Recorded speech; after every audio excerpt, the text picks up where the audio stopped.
Assalamualaikum warahmatullahi wabarakatuh. Kami dari kelompok 6 akan menjelaskan tentang interaksi antara zat gizi makro.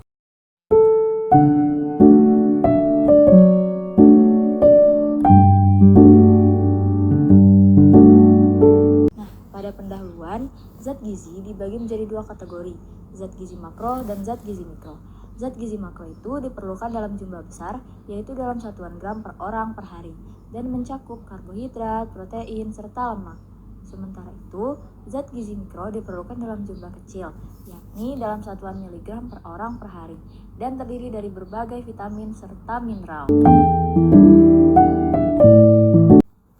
Masuk ke materi utama, bagaimana metabolisme lemak, karbohidrat, dan protein bisa saling berkaitan.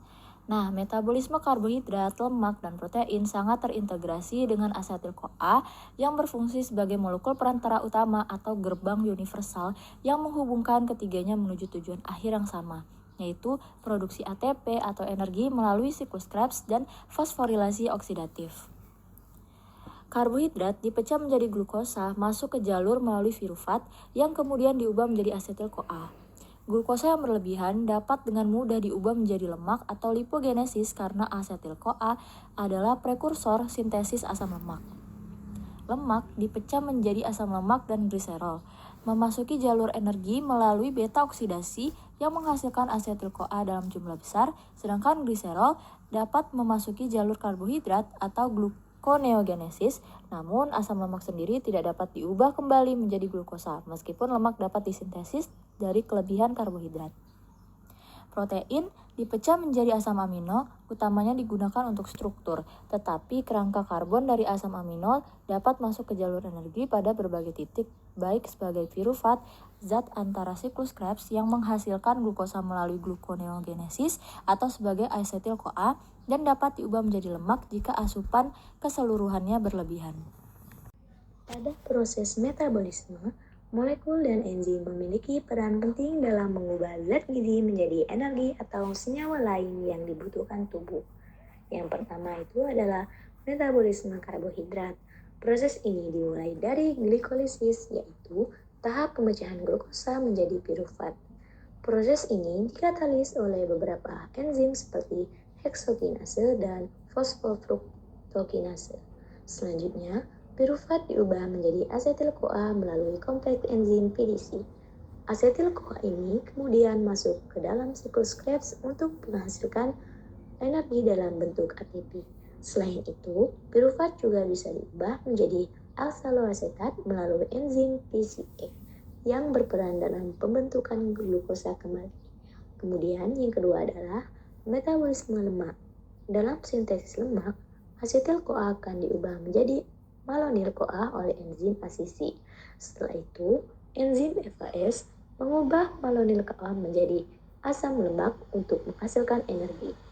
Lemak dalam bentuk trigliserida akan dipecah menjadi asam lemak bebas oleh enzim ATGL dan HSL melalui proses lipolisis. Asam lemak bebas ini kemudian dioksidasi melalui proses beta oksidasi, menghasilkan asetil-CoA yang nantinya kembali digunakan dalam siklus Krebs untuk pembentukan energi. Kemudian yang ketiga adalah metabolisme protein. Protein di dalam tubuh akan dipecah oleh enzim protease seperti tripsin dan chymotrypsin menjadi asam amino. Asam amino ini kemudian mengalami proses diaminasi atau transminasi, yaitu penghilangan atau pemindahan gugus amino yang dikatalisis oleh enzim seperti aminotransferase dan glutamat dehidrogenase. Hasil dari proses ini adalah senyawa antara seperti pirufat atau ketoglutarat yang bisa langsung masuk ke dalam siklus Krebs sebagai sumber energi. Selain itu, aktivitas enzim dalam metabolisme diatur oleh AMPK, yaitu sensor energi sel yang mendeteksi kondisi energi tubuh. Ketika energi rendah, AMPK akan mengaktifkan proses yang menghasilkan energi seperti oksidasi lemak dan pemecahan protein. Siklus TCI sendiri menjadi titik pusat penghubung antara metabolisme karbohidrat, lemak, dan protein. Kemudian semua hasil akhirnya bisa menghasilkan asetil-CoA yang kemudian digunakan untuk pembentukan energi.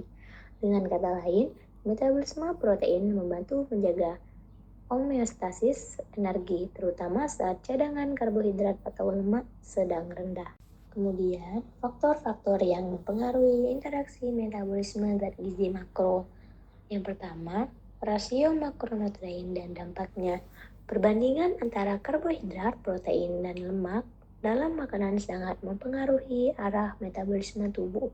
Misalnya, ketika asupan karbohidrat tinggi dan protein rendah, tubuh cenderung meningkatkan penyimpanan lemak karena terjadi pergeseran metabolik. Selain itu, rasio antara karbohidrat dan lemak juga berpengaruh terhadap profil metabolit dan sensitivitas insulin.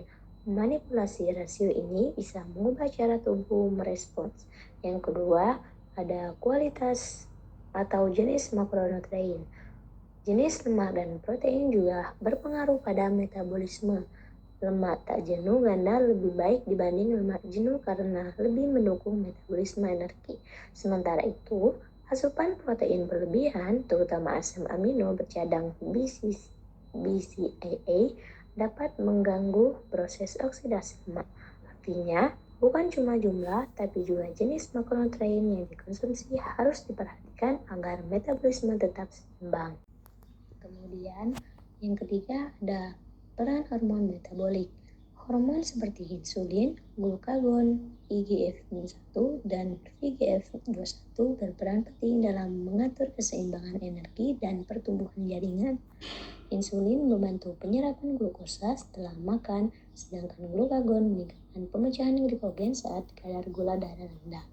Perubahan rasio karbohidrat dan protein dapat mempengaruhi kadar VGV-21 dan IGF-1 yang berdampak pada metabolisme energi dan pertumbuhan jaringan. Kemudian yang keempat itu adalah faktor individual. Setiap individu memiliki perbedaan dalam cara tubuh metabolisme zat gizi makro. Faktor-faktor seperti genetik, status gizi, dan kondisi metabolik, misalnya obesitas dan resistensi insulin, sangat berpengaruh terhadap efisiensi metabolisme.